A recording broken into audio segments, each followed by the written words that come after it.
शहर में एक शादी इन दिनों चर्चा का विषय बनी हुई है। गुड़गांव की एक युवती ने फतेहाबाद की युवती से समलैंगिक विवाह कर लिया है। इस शादी में जहां दोनों का कुछ परिजनों ने विरोध किया, तो कुछ ने खुशी खुशी शादी में सभी रस्मों को निभाया। हालांकि यह शादी करीब 2 महीने पहले गुड़गांव के मदनपुरी एरिया की छोटी पंचायत धर्मशाला में हुई। अब सोशल मीडिया पर दोनों की ही शादी को लेकर ट्रोल किया जा रहा है, जिसके बाद दोनों समलैंगिक जोड़े सामने आए। इस रिश्ते में गुड़गांव की अंजू शर्मा पति के रूप में अपना दाम्पत्य जीवन जी रही हैं, तो फतेहाबाद की कविता टप्पू पत्नी बनकर पूरा घर संभाल रही हैं। अंजू शर्मा की माने तो उनके माता पिता का देहांत हो चुका है, बहन की शादी हो चुकी है। इस रिश्ते के बारे में जब उनके जीजा को पता लगा तो उन्होंने शादी में आने से मना कर दिया। उन्होंने अपनी शादी में कुछ चुनिंदा लोगों को ही बुलाया था।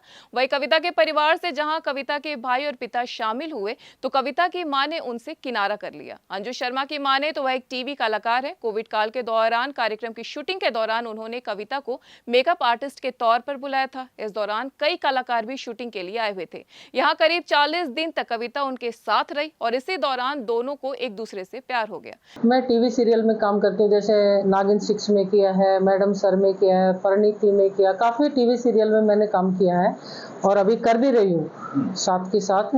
तो वहाँ पे मेरा और फेसबुक और इंस्टा वगैरह सब जगह आप मुझे देख सकते। मैंने जो मेरा एक यूट्यूब चैनल है, तो मैं बताने यूट्यूबर हूँ, तो मेरे उस पर मैंने शूट किया था 2020 में अगस्त में अपने। मैंने तो इसको बुलाया था कविता को एज ए मेकअप आर्टिस्ट। जब ये आई, काफ़ी लोग आए थे, मुंबई से भी आए थे, कोई डायरेक्टर, कोई आर्टिस्ट, बहुत सारे आए थे और यहाँ आसपास से आए थे। तो इसका साथ में रहना, काम करना, इसका बिहेव इतना अच्छा था, व्यवहार इतना अच्छा है इसका कि हर किसी को अट्रैक्ट कर लेती है अपनी तरफ। मिलते मिलते हम दोनों इतने मिल गए कि मैं इसको छोड़ने के इसके घर ही वापस आ गई। तो उससे हम दोनों का इतना लगाव हो गया, इतना ज़्यादा कि एक दूसरे के बिना हम रह नहीं सकते थे। और धीरे धीरे बाहर भी गए, जैसे मुंबई, ये भी मेरे साथ चली गई। मुंबई रहे, वहाँ भी इसने मेरी इतनी केयर करी कि मेरे दुख में, सबसे ज़्यादा कहते ना कि सुख में तो हर कोई साथ होता है, बट जो दुख में साथ होता है ना, वो अपना होता है। तो जहाँ मेरे दुख में मेरे अपनों ने साथ छोड़ दिया था, मेरे भाइयों ने और सब लोगों ने साथ छोड़ दिया था, तो वहाँ पे ये खड़ी हुई थी। इसी, अगर हकीकत बोलूँ तो आज मैं जिंदा हूँ तो इसी की बदौलत हूँ। क्योंकि जब मैं टूट गई थी, जब मेरा भांजा गया, मेरी माँ गई, तो कहते संसार में जिसके दो ही हों और वही दूर चले जाएंगे, तो किसके लिए जिएगा। तो इसने मेरे को एक दूसरी जिंदगी दी है और इतना प्यार हो गया, इतना प्यार हो गया मुझे इससे।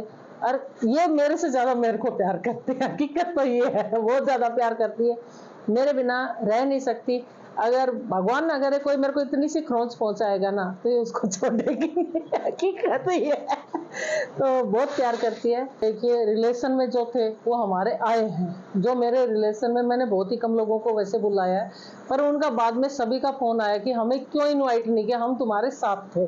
पर जो खास खास थे, जो बिल्कुल ही ऐसे थे कि जो हमारे बिल्कुल करीबी हैं, और वो आएंगे और कोई ऑब्जेक्शन नहीं, वो हमारे पहले से ही साथ थे। तो फिर नहीं, ऐसा नहीं कि मैं एक कोई ये है कि मैं, जो कहते हैं हमारे वर्ड में, अगर आज की डेट में हमें काफी लोग बोलते हैं लेस्बियन, अगर इस बात को भी बोलते तो आई एग्री, नो डाउट। क्योंकि पर हमें ये है कि कोई कुछ भी बोले, हम एक दूसरे से प्यार करते हैं। 4 साल तक चले इस प्यार को अब दोनों ने रिश्ते में बदल दिया है। दोनों की माने तो अपने गृहस्थ जीवन को आगे बढ़ाने के लिए वह बच्चा गोद लेने के लिए अनाथ आश्रम से संपर्क कर रही हैं। वही डॉक्टरों से भी संपर्क कर रही हैं कि नई तकनीकी का उपयोग कर अपने गृहस्थ जीवन को आगे बढ़ाया जा सके।